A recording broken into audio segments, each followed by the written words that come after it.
Okay, guys, this is U.S. History A, Essentials to Success. So in this live lesson, we're going to be learning about how to be successful in U.S. History Part A. This would also apply to Part B as well, but we're going to focus on Part A today and what you need to do to make sure you're successful. First of all, let me tell you a little bit about myself. My name is Mr. Cannon. I'm going to be teaching you this year. I'm so excited to have you in my class. A little bit about me. You can see my wife there in the upper left-hand corner. That's me and my wife there on one of our anniversaries. And her name is Lindsay. And we have 3 boys. Jackson Lee's the oldest. Hudson is our middle child. And Graham is the youngest. Jackson Lee's 9, Hudson's 6, and Graham is 3. And they keep us pretty busy. My wife and I love to watch Netflix. We love sports. She doesn't love it as much as I do, but I love to watch sports. We love the Gamecocks. We're a Gamecock family. I graduated from the University of South Carolina, and I love to play sports as well. And I especially have started enjoying playing sports with my boys. Play golf, football, basketball, baseball, any sport you can imagine. We love to play it. We also enjoy our church and being active members of our church, Riverbend Community Church, which is in Lexington, South Carolina, where we live. My wife, she is now the children's ministry director. We were both teachers at one time. Now I'm the only one left. She now is the children's ministry director at the church. But that's some of the things we enjoy, and that's a little bit about myself. Let's now talk about how you can be successful in all of your classes, and of course that will help you be successful in other aspects of life as well. One of the things you need to be successful is disciplined. It's one of the most important qualities that can contribute to your achievement and happiness. And that's a study, actually, a scientific study done that actually shows this.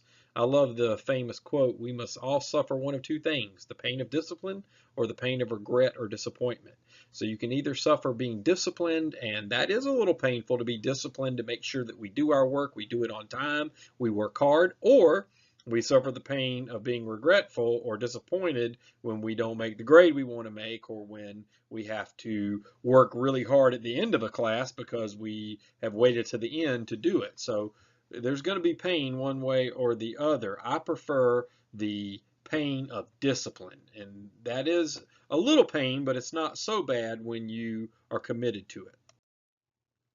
How to be disciplined? We want to remove temptations. If there's a temptation, it may be it's video games for you, or it could be chatting with friends, or texting, or whatever it may be. You want to remove that temptation when it's time to do schoolwork. Doesn't mean that we remove it completely, but we want to remove it when we have scheduled time to do work.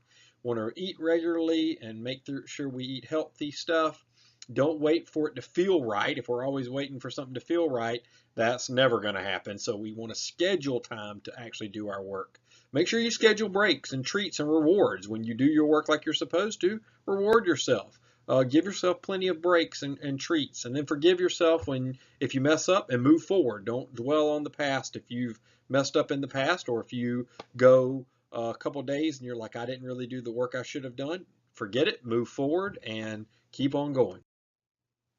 Some basic information about U.S. history. It is a 2-part class. You're going to take Part A first, and then you'll take Part B as soon as you finish Part A. Both of these are required, or high school requirements, so you'll get a half credit for each, or actually you'll get a full credit once you complete both of them. There is an end of course exam at the end of Part 2 of this class. So at the end of Part B, you will take an end of course exam that is state mandated. Whitmore School doesn't have a choice in that. You're required to take it by the state of South Carolina. It will count 20% of your grade. So it's important that you go into the end of course exam prepared to do well on it, because it does count for a good portion of your grade. The EOC, the end of course exam, will cover both the first part and the second part of the class. There are a lot of great videos in the class, and in fact, the questions that we ask in the lessons can't possibly cover all the information you need to know for the class and for the end of course test. So the videos are a great place for you to learn this information. Ms. Lekovich and myself in most lessons have videos at the top of each lesson, and those videos are the most important ones to do and to listen to and to watch and to take notes on in order to be successful. Make sure you watch either my video, Mr. Cannon, or Ms. Lekovich's video, or you can watch both of them. Now, I would encourage you, since you're taking my class, to watch my video because I've created it understanding what you need to know for the class. But if you watch Mrs. Lekovich's and you prefer her videos, you can certainly watch those as well. And then you're going to take notes on those videos. And for most lessons, not all, but for most, the video taking notes, on the video counts for 40% of the entire grade in that lesson. So 4 out of 10 points. We also put some supplementary videos throughout the lessons. A lot of them are videos that are designed to help you on a specific topic, and you're welcome to watch those as well. We would encourage you to watch those. And then we will be using a program called USA Test Prep that will have little short videos, maybe 3, 4, 5 minutes each, and we'll use those to supplement what we do as well.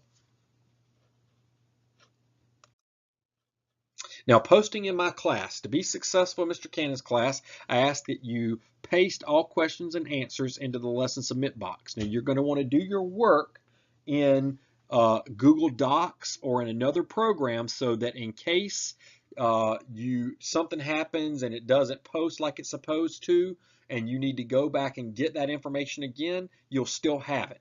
Google Docs saves all of your information. So if you try to type in the actual lesson and it disappears, it's gone forever. So make sure you do the work in Google Docs or something like that and then paste it into the lesson submit box. Mark all partial post as partial post. That way I'll know before I go in and grade it, oh, you're not finished with this lesson, and I'll just make sure that you've done an hour's worth of work. Now you get 1 partial post for each lesson, but all partial posts still have to do an hour of work. It still has to show me that you've worked for an hour. So if you post something and it's only one answer or one little tiny part of the lesson and you don't show me that you've actually worked for an hour, I have to count that as an unqualified post. So make sure that you show me in some way or another that you've done an hour's worth of work.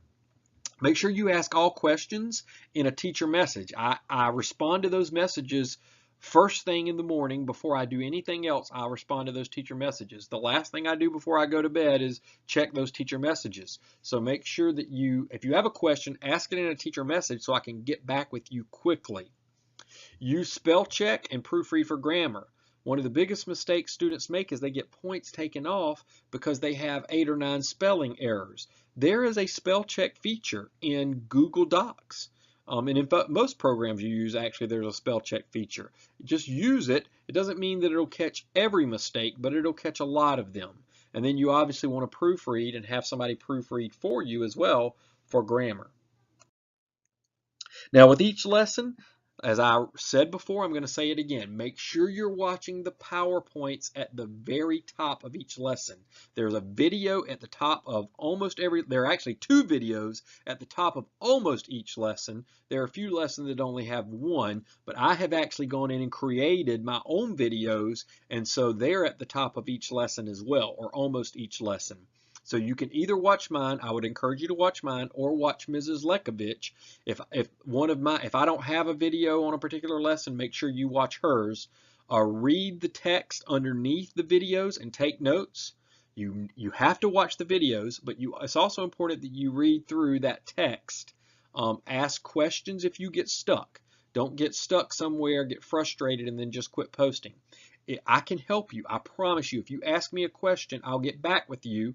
And then if I still don't give you the answer that you're looking for, or if you're still confused, make an appointment to meet with me via Google Hangouts. I'll have several appointment times.